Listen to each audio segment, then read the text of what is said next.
Well, I'm Ryan Smith. To my left is Leonard Burnett. And of course, we got Cash in the house, baby. This is West Coast Bias. What is that? K! Ayo! All right, we're starting off this show. We got a lot of different topics. The first one is the show The Idol and how much it sucks. So I know Jack has seen it. Aaron, have you seen it? I haven't seen it yet. I kind of want to, just for Johnny's daughter, Johnny Depp. Yeah, well, I think Jack. So Jack, do you want to eviscerate this? I've got some stuff to say. You can go first if you'd like. No, I'll just jump in off what you have to say if you have some stuff you thought out. Okay, I wrote a few notes. This is what I wrote directly after. I felt like I was assaulted by that episode. This is what I said. I said, The Idol is one of the stinkiest shows HBO has put out in a while. I cannot believe they sunk this much of their budget into this train wreck. The Weeknd makes me want to crawl out of my skin. Now, I'm sure Mr. Weeknd would claim that it's the whole point of the character, but no, it's his acting that makes me want to crawl out of my skin. The character and the character's motivations are obvious and lack any nuance. It hurts me too because Bro is on everyone's lovemaking playlists. Yeah, I mean, I disagree with all of that. I cannot believe that this, after like Succession and Barry just ended, this is like their new prestige show. It gives me scaries, dude. It's like a steaming pile of shit. Wait, you think that they really thought this was going to be like the shit? For sure, yes, dude. Because yeah, how could you miss like that? Well, dude, because Sam Levinson wrote Euphoria, and that's a big one for them. Can you believe that Levinson has done this? Dude, you change your name to Max and then put out a steaming pile of shit. I know. That's a big mistake. Bad few weeks. So bad. And no, to your point too, Ryan, like, so I actually thought, last night's episode, or what was it, Sundays, was decent.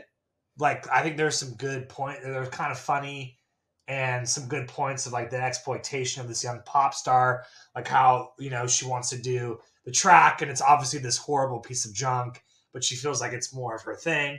Then all of her advisors are like, no, we're here to make money off you. And then they're having her do all the dancing and her feet are bleeding. So it's like, okay, there's maybe like some good points here. But then, yeah, the moment the Weeknd shows up, it just falls off the rails. Aaron, and it's like a cult. He's so good. Yeah, and it's setting up a cult sort of thing, right? Like he's like almost this Manson type deal, like at the end with the family. And he's got that black guy who he like, I don't know, has like control of like a shock thing around his dick, or I wasn't even sure what he was necessarily doing. I think it was his neck. Yeah. Maybe actually, if you wouldn't mind pitching the premise to me, short elevator pitch, because I don't know much about it. Maybe the audience doesn't either. So pitch it to me, the premise. Sure. One sentence. Troubled pop star falls into cult leader's orbit. Boom. Wow. Is the cult leader, does he have any status? Like, is he also a musician? Or no, he owns a fucking nightclub, dude. And he's played by The Weeknd, and he's in this wig that is literally so bad. It's so obvious. It's obvious a wig, right? It's a wig. Aaron, it is a greasy long rat tail wig. And he walks around wearing like a Matrix-esque trench suit. Trench coat. I said it. He dresses like Steven Seagal, dude. If Steven Seagal was in a vampire movie, do you think maybe because he's The Weeknd, they let him have a little for sure, too much. And that's too bad. And like they definitely had to spend a shit ton of money, and they probably were like, well, it's worth it because I don't know, he was okay and like Uncut Gems, and then which also it just goes to show he's playing himself. Yeah, he played himself for a scene. Dude, Aaron, he is so creepy. He looks like he looks like almost like a wax figurine version of The Weeknd, like something you'd see at Madame Tussauds. Like he just looks so creepy. His eyes are all big and like his intentions are so clear, and it's so like, how does somebody else not catch this? Like in the show, it makes no sense. He makes her do all of this like kind of crazy sexual shit, but it's also like it's done with no nuance. Dude, it's so tame too. Yeah. That's another thing I have, because remember they were pitching this, like they're like, this show is like gonna be the raunchiest and most provocative and over the dude. That was their whole spin. Maybe And they it's think just, it'll like, get that pretty way. I've tame. seen a few clips with some. It's so I've boring. seen a few clips dude. with some diamond so cutters, if you boring. know what I mean. But besides that, I haven't seen I haven't seen much. Talk about uncut gems. Ayo. So about that, do you think that it could get so much better that like next season turns into a 90% Rotten Tomatoes? No, it looks. No, They there's showed us there's glimmers no, of the cliff, Aaron, and the whole thing is about to fall right off the cliff. Like, yeah, this one you throw the baby out with the bathwater. And you know what? I'm not gonna even keep watching it.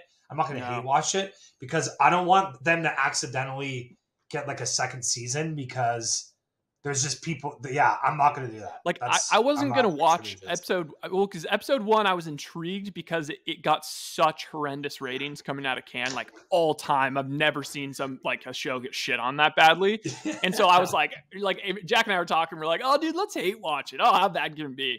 And it's like, okay, after episode 1, I got to say, by Sunday rolling around, I had my HBO itch, and there was nothing really except for The Idol, and yet. Still, like, I didn't really want to watch it, but then my girlfriend said, do you want to watch The Idol? And I was like, all right, I guess I'm down. And dude, it was boring. It just is so uncomfortable. All the sexual stuff is done with it has to be done very, very carefully. And it was done with no care at all. It at times, made for? I don't know, but at times it feels. I don't know what the I think honestly, is. like 11-year-old girls. Like, I think it actually 26% on Rotten. Oh, that's so bad. 26% critic. That and a 4.8 IMDb. That is terrible. I just keep going back to like their whole thing was it's supposed to be like this super provocative and shocking show. And huge misfire. It's just not. Let me tell you guys. Boring. Yeah. That song. Yeah. It'll really piss me off if they renew this, even though it sucks, just because of who's in it, and yet have canceled some pretty good shows. Like, for example, this wasn't great, but they canceled this show with Dustin Hoffman called Luck about racehorses in Vinyl, which was pretty good after 1 or 2 seasons. And you're telling it would be disrespectful if they keep this going. I mean, they're going to try everything. Yeah, and dude, the cast is great too. By the way, like dude, it's the really chick from good. Shiva Baby is like the assistant / best friend. I'm she's Rachel Sennett. She's hilarious. Yeah, Susanna's son, Ryan. She was the girl Chloe. If you guys have seen Red Rocket, she's the girl. Really? Yeah, dude. She. I love Red Rocket. So she's in it. They casted a girl from Blackpink. She plays the Asian girl, like that huge K-pop band. Oh yeah, she is a good dancer. Oh, for sure, dude. Eli Roth is in it. You didn't catch that? He's the live nation, bro. He's doing a great job as a douche. He's a hoarder. Yeah. Dude. So would you say it's not the acting, it's the writing? It's both. It's both, but like primarily it's the Weeknd. It's everything that orbits around. Like that first episode, I actually was really enjoying until we got to the Weeknd part of things. So it's a show. It's a show, and the big attraction is the Weeknd, and the Weeknd's the guy who ruined the show. Ruined. Yeah, he should just stick to songwriting. What about this? If they had cast someone good, Channing Tatum, something like that. If they had cast someone that pulled it off, maybe Hemsworth. I know. I was thinking about that. If you changed the acting, but you kept the writing the same, would it pull it up to be a 40%, 60%? Like, how bad is the writing?